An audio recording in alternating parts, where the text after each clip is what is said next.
Merci, Monsieur le Président, Majesté, Excellences, Mesdames et Messieurs. Tout d'abord, je veux remercier le Président Ouattara de nous recevoir ici en Côte d'Ivoire. Un grand merci pour votre accueil qui n'était pas un accueil formel, mais un vrai accueil d'amitié. Ce rendez-vous arrive à un moment très important. Il conclut une année riche en événements autour de l'Afrique. Maintenant, il faut passer des paroles aux actes. Et ce sommet doit en être le garant. Ce sont les citoyens d'Europe et d'Afrique qui nous le demandent. La semaine dernière, le Parlement européen a organisé une semaine africaine de travaux parlementaires avec une conférence de haut niveau sur la nécessité d'un renouveau de notre partenariat.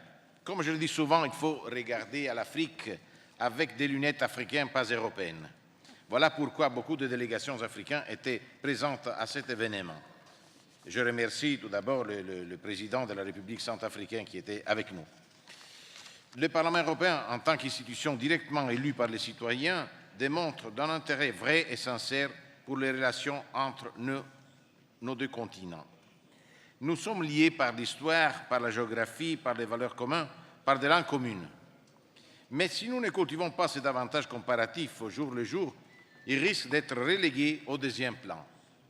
Au-delà de nos liens, nous avons surtout des défis et des intérêts communs.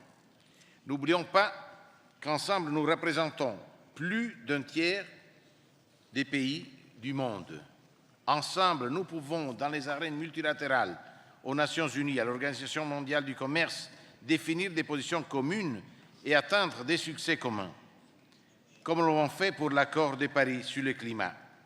Et aujourd'hui, je pense qu'ensemble, nous devons lancer un message en faveur de la paix, en regardant ce qui se passe en Corée du Nord. Et notre missile nucléaire a été lancé et je pense que les Africains et les Européens, ensemble, doivent envoyer un message de paix à tout le monde, en faisant connaître la force de la paix et de nos continents. Je le dis, nous avons des défis à intérêt commun. J'en citerai 4. Les flux migratoires, la lutte contre le terrorisme, la lutte contre le changement climatique, la croissance et l'emploi. Sur ces 4 aspects, c'est maintenant qu'il faut agir, car il risque d'être trop tard.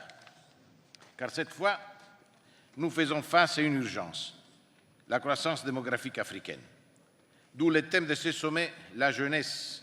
Dans un avenir très proche, l'Afrique devra, en raison de cette explosion démographique, créer plusieurs millions d'emplois pour absorber les nouveaux entrants sur les marchés du travail.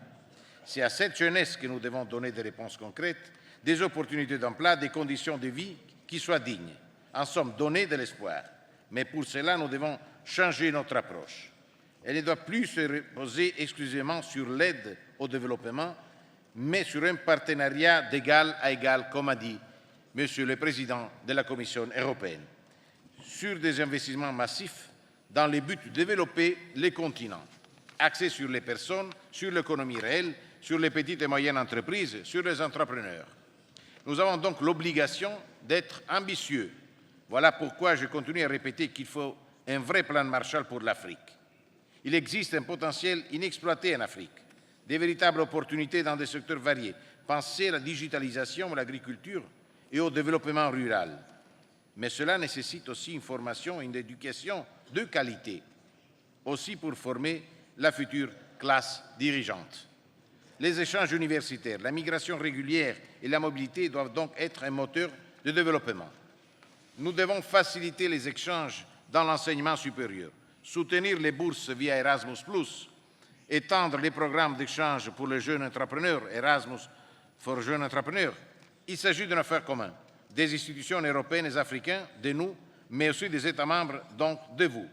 Je salue à ce titre les initiatives de la chancelière Merkel et de la présidence allemande du G20, de Paolo Gentiloni de la présidence italienne du G7, du président Macron, surtout en ce qui concerne le Sahel, et de Mariano Rajoy pour les accords bilatéraux avec les pays de l'Afrique du Nord. Région fondamentale, le Sahel, que nous devons par tous les moyens empêcher qu'elle tombe et déstabilise l'Afrique tout entière, car les risques seraient terribles pour nos deux continents.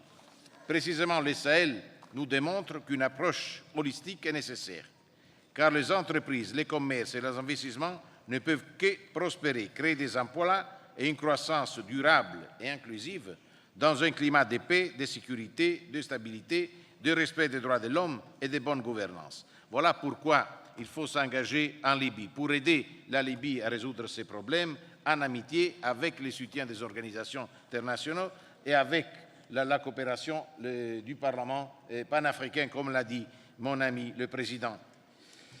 La tâche qui est devant nous est énorme. Permettez-moi donc de conclure avec cet appel. Nos sommets ont lieu tous les 3 ans.